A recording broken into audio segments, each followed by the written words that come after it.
cameras and suntan loads.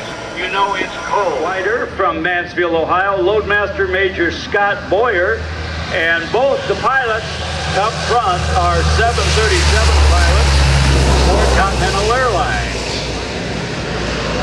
All right, C-130 on the takeoff roll with 4 of the Allison Rolls-Royce engines that have made it very successful aircraft. And here's the reason you say, wait, now that airplane has propellers on it. How can that be a jet of an unimproved runway? Certainly we have a beautiful runway here with parallel taxiways when they're needed.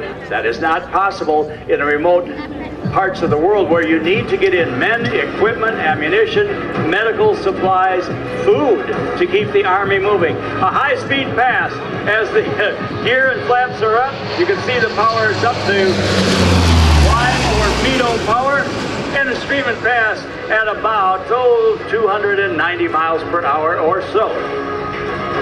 100 lines coming out, one off the left wing, one off the right. They can actually fuel 2 helicopters at the same time. So it's a welcome sight to helicopter pilots who have nothing but water around them. Here comes the C-130. They match up speed, and the job gets done. Gear down, flaps down, the dirty pass.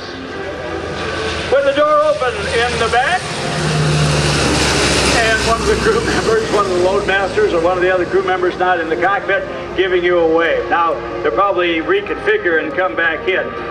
Let's see, one of the beauties of the airplane, as Rob told you, an airplane that is utilized at last count, really fast, and in fact, most turboprops are relegated to a certain cruise speed in the sky. Not as fast as a pure jet, but it doesn't matter, because a pure jet would not be able to use the runways that an airplane like this could. We're fond of saying that some of these nations around the world, including ours, are wearing out their older C-130s.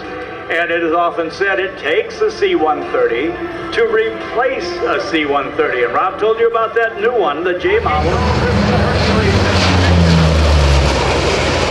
Built the Department of Defense and the Pentagon built us an airplane that can hang gas. The little pass flyby.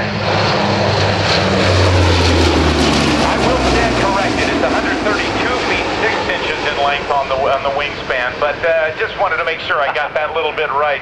You know, the hellhole somewhere in a jungle. They come in over the jungle trees and foliage at minimum speed. They've got it back to about 1.25 or 125% of the stall speed of the wing. They keep that target speed. They touch down right at the edge of the runway. In comes the maximum anti-skid braking system, and you'll hear the props go into a reverse mode, which moves the propulsion forward of the airplane instead of behind the airplane. That slows it down very quickly to a full stop. Now, you're out in a remote area. There's not enough room to turn around on the runway. There is not a parallel taxiway. All you do is keep the propellers in the reverse, and you back the airplane up to the end of the runway you touch down on. As you do that, the rear door comes down. The pilot has the steering wheel by his left knee. He is able to keep the center line of the nose gear right on the middle of the runway. The observer in back will tell him if there are any ground-based